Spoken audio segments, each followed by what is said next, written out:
Medical, dental, BDS ভর্তি পরীক্ষা ২০২৪-২৫ শিক্ষাবর্ষে প্রথম অপেক্ষমাণ তালিকা ফলাফল প্রকাশিত হয়েছে। অর্থাৎ ফার্স্ট ওয়েটিং লিস্ট তালিকা রেজাল্ট ফলাফল প্রকাশিত হয়েছে। তো ভর্তি বিজ্ঞপ্তি প্রকাশ করা হয়েছে। বিজ্ঞপ্তিতে বলা হয়েছে যে কত মেরিট থেকে নেওয়া হয়েছে। প্রথমত নোটিশে প্রবেশ করলাম। প্রবেশ করার পরে বলা হয়েছে ২০২৪-২৫ শিক্ষাবর্ষে সরকারি dental college, medical college, dental ইউনিটের সমূহে বিডিএস কোর্সে প্রথম দফায় মাইগ্রেশন ও অপেক্ষমাণ তালিকা প্রকাশিত হয়েছে। অর্থাৎ প্রথম মাইগ্রেশনের তালিকা এবং অপেক্ষমাণ তালিকা প্রকাশিত হয়েছে। বলা হয়েছে ২০২৪-২৫ শিক্ষাবর্ষের প্রথম বর্ষ বিডিএস কোর্সে সরকারি dental college, medical college, dental ইউনিটসমূহে শূন্য আসন, মেধা ও পছন্দক্রমের ভিত্তিতে প্রথম মাইগ্রেশন শেষে অপেক্ষমাণ তালিকা হতে ৯৮ জন শিক্ষার্থীকে উত্তীর্ণ করা হয়েছে। অপেক্ষমাণ তালিকা থেকে যে সকল শিক্ষার্থী ভর্তির জন্য উপযুক্ত হয়েছে তাদের নির্বাচিত ডেন্টাল কলেজ ও মেডিকেল কলেজ ডেন্টাল ইউনিটে অধ্যক্ষ দপ্তরে যোগাযোগ করে আগামী ২২/৪ অর্থাৎ এপ্রিল মাসের ২২ তারিখ থেকে এপ্রিল মাসের ৩০ তারিখের মধ্যে প্রয়োজনীয় কাগজপত্র ভর্তির প্রক্রিয়া সম্পন্ন করার জন্য নির্দেশ দেওয়া হয়েছে। অর্থাৎ যে সকল শিক্ষার্থী প্রথম মাইগ্রেশন এবং অপেক্ষমাণ তালিকায় উত্তীর্ণ হয়েছে সেই সকল শিক্ষার্থীদের ভর্তি কার্যক্রম অনুষ্ঠিত হবে ২২ থেকে ৩০ তারিখের মধ্যে। এই তারিখের মধ্যে যে সকল কাগজপত্র প্রয়োজনীয় কাগজপত্র সেই কাগজপত্র এই তারিখের ভিতরে কিন্তু উপস্থিত থাকতে হবে, এ সকল নির্দেশনা দেওয়া হয়েছে। তো বলা হয়েছে কোনো শিক্ষার্থী মাইগ্রেশন প্রাপ্ত কোনো শিক্ষার্থী ভর্তি হতে ব্যর্থ হলে উভয় কলেজ হতে তাকে ছাত্রত্ব বাতিল হয়ে গণ্য করা হবে। অর্থাৎ যে সকল শিক্ষার্থী মাইগ্রেশন প্রাপ্ত শিক্ষার্থী উত্তীর্ণ হয়েছে সেই সকল শিক্ষার্থী যে কলেজে উত্তীর্ণ হয়েছে বা পেয়েছো ওই কলেজে তারিখ অনুযায়ী যদি ভর্তি না হয়ে থাকো তাহলে কিন্তু তোমাকে সেই কলেজের ছাত্রত্ব বাতিল বলে গণ্য করা হবে এবং তোমাকে ভর্তিও বাতিল বলে গণ্য করা হবে। আরও বলা হয়েছে কর্তৃক গঠিত স্থানীয় ভর্তি কমিটি, মেডিকেল বোর্ড যথাক্রমে ভর্তিচ্ছু শিক্ষার্থীদের মূল সনদপত্র যাচাই করবেন, স্বাস্থ্য পরীক্ষা সম্পন্ন করবেন। ভর্তির ক্ষেত্রে অত্র অধিদপ্তর প্রকাশিত ভর্তির বিজ্ঞপ্তিতে অন্যান্য শর্তাবলী অপরিবর্তিত থাকবে। অপেক্ষমাণ তালিকা থেকে প্রাথমিকভাবে নির্বাচিত শিক্ষার্থীদের ভর্তির সময় যে সকল কাগজপত্র নিয়ে যেতে হবে, প্রথমত রয়েছে বিডিএস কোর্সে যে প্রবেশপত্র রয়েছে, ভর্তি পরীক্ষা ২০২৪-২৫ শিক্ষাবর্ষে প্রবেশপত্রটি প্রোভাইড করতে হবে। এইচএসসি পরীক্ষার রেজিস্ট্রেশন কার্ড প্রোভাইড করতে হবে। এসএসসি পরীক্ষার মার্কশিট প্রোভাইড করতে হবে। এসএসসি পরীক্ষার মূল সনদপত্র অথবা প্রশংসাপত্র দিতে হবে। তারপরে রয়েছে স্থানীয় সিটি কর্পোরেশন, পৌরসভা চেয়ারম্যান অর্থাৎ সংক্ষেপে তোমাদের চেয়ারম্যান সার্টিফিকেট দিতে হবে। তারপরে রয়েছে ৪ কপি সদ্যতোলা পাসপোর্ট সাইজের ছবি, রঙিন ছবি সত্যায়িত ৪ কপি সদ্যতোলা পাসপোর্ট সাইজের ছবি সত্যায়িত হতে হবে।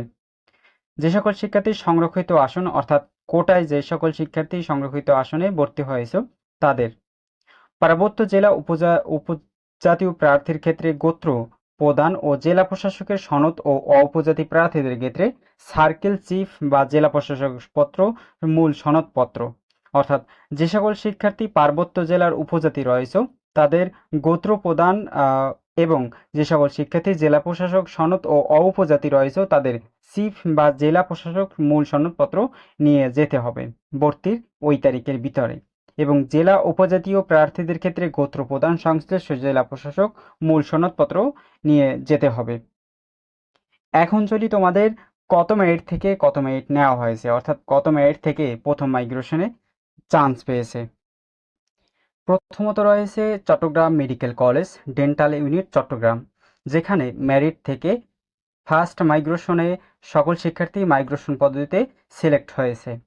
পরবর্তী রয়েছে ঢাকা ডেন্টাল কলেজ ঢাকা, ৩৩ জন উত্তীর্ণ হয়েছে ফার্স্ট মাইগ্রেশনে বা অপেক্ষমাণ তালিকা থেকে, একজনকেও মেরিট থেকে নেওয়া হয়নি, সকল শিক্ষার্থী মাইগ্রেশন পদ্ধতিতে সিলেক্ট হয়েছে। পরবর্তী রয়েছে MAJ Osmani medical college dental unit Sylhet, যেখানে সকল শিক্ষার্থী অধিকাংশ শিক্ষার্থী মেরিট থেকে উত্তীর্ণ হয়েছে, যেখানে নেওয়া হয়েছে 516, 549, 548, 563, 558, 550, অর্থাৎ এখানে নেওয়া হয়েছে 552, 560 পর্যন্ত, 565 থেকে 565 পর্যন্ত নেওয়া হয়েছে। এখানে 516 থেকে 565 পর্যন্ত নেওয়া হয়েছে MAJ ওসমানী মেডিকেল কলেজ সিলেটে।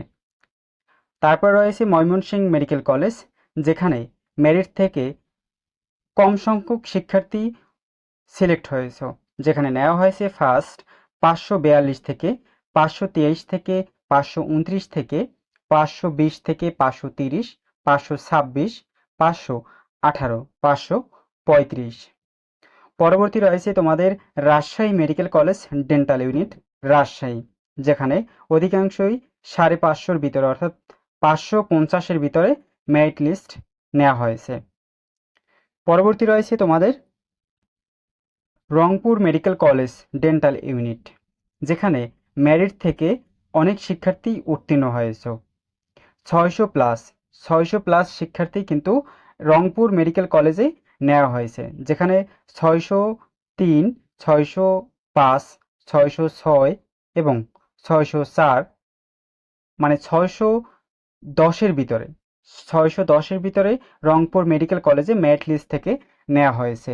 তারপর রয়েছে Shaheed Suhrawardy medical college, Shaheed Suhrawardy medical কলেজে যেখানে মেরিট থেকে একজনকেও কিন্তু সিলেক্ট করা হয়নি, মানে অপেক্ষামান তালিকা থেকে যারা ওয়েটিং লিস্টে রয়েছে তাদেরকে কিন্তু একজনকেও কিন্তু নেওয়া হয়নি, সকল শিক্ষার্থীদের মাইগ্রেশনে নেওয়া হয়েছে।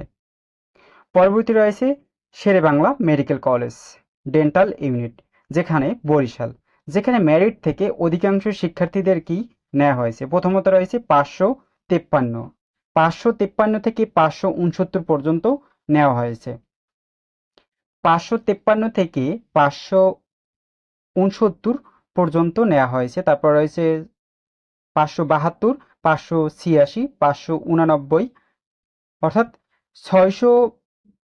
600-র ভিতরে কিন্তু মেরিট লিস্ট যারা রয়েছে তাদের কিন্তু Sher-e-Bangla medical college dental unit নেওয়া হয়েছে। 500, 550 থেকে 600, অর্থাৎ 50-এর ভিতরে নেওয়া হয়েছে শেরেবাংলা মেডিকেল কলেজ ডেন্টাল ইউনিটে। পরবর্তী রয়েছে sir Salimullah medical college dental unit Dhaka, যেখানে মাইগ্রেশন পদ্ধতি সকল শিক্ষার্থীদের সিলেক্ট করা হয়েছে, মেরিট থেকে একজনকেও নেওয়া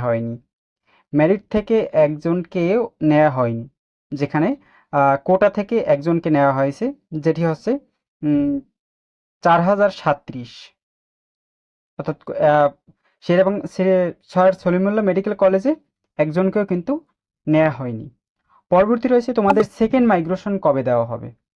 সেকেন্ড মাইগ্রেশন নিয়ে তোমাদের পরবর্তী একটি আপডেট দেব, সে আপডেটটি পেতে চ্যানেলটি সাবস্ক্রাইব করে রাখবে।